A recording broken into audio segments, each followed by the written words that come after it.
तर आजच्या व्हिडिओमध्ये मी तुम्हाला अगदी मऊ आणि लुसलुशीत पुरण योग्य प्रमाणात कसं बनवायचं हे तुम्हाला आज मी दाखवणार आहे। तर व्हिडिओला शेवटपर्यंत तुम्ही नक्की बघा आणि तुम्ही जर माझ्या चॅनलवर नवीन असाल तर चॅनलला सबस्क्राइब करायचं विसरू नका। चला तर मग व्हिडिओला सुरुवात करूया।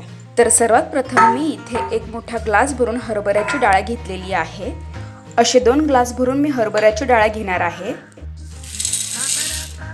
त्यानंतर ही डाळ मी 2-3 पाण्याने स्वच्छ धुवून घेणार आहे। डाळ स्वच्छ धुवून झाल्यानंतर मी ही 2 तास पाण्यात भिजत ठेवणार आहे।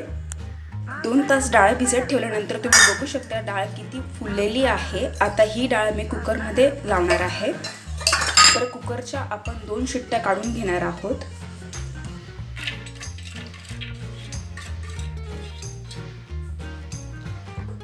तर यामध्ये मी अगदी अर्धा ग्लास पाणी टाकणार आहे। तुम्हाला जर आमटीसाठी कट करायचा असेल तर तुम्ही यापेक्षा थोडं जास्त पाणी घालू शकता। त्यामध्ये मी अगदी 2 चमचे असं तेल ॲड करणार आहे आणि थोडीशी हळद ॲड करणार आहे। हळदीमुळे पुरणाला कलर खूप छान येतो। इथे तुम्ही बघू शकता अगदी 2 शिट्ट्यांमध्येच आपली डाळ अगदी व्यवस्थित शिजलेली आहे। तर आता यामध्ये आपण साखर ॲड करणार आहे। तर मगाशी ज्या ग्लासामध्ये आपण हरभऱ्याची डाळ घेतली होती त्याच ग्लासामध्ये आपण साखर घेणार आहोत। याच ग्लासाने मी 2 ग्लास साखर यामध्ये ॲड करणार आहे।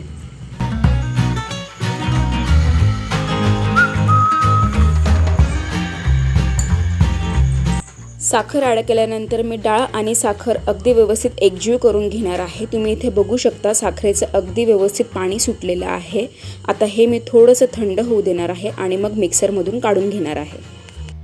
मिक्सरमधून अगदी मऊसूद असं मी पुरण काढून घेतलेलं आहे। तुम्ही बघू शकता संपूर्ण मिश्रण मिक्सरमधून काढून झाल्यानंतर ते मी गॅसवर ठेवणार आहे। गॅसची अगदी लो फ्लेम मी ठेवणार आहे आणि जितकं काही साखरेचं पाणी सुटणार आहे ते मी आटवून घेणार आहे। पुरणामध्ये टाकण्यासाठी मी इथे इलायची कुटून घेतलेली आहे। तुम्ही जायफळाचा सुद्धा वापर करू शकता। तर इथे आपलं मऊ आणि लुसलुशीत पुरण तयार झालेलं आहे।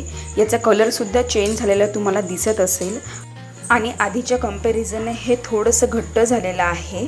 हे पडत नाही आहे चमच्यातनं, याचा अर्थ आपलं पुरण अगदी व्यवस्थित पद्धतीने शिजलेलं आहे।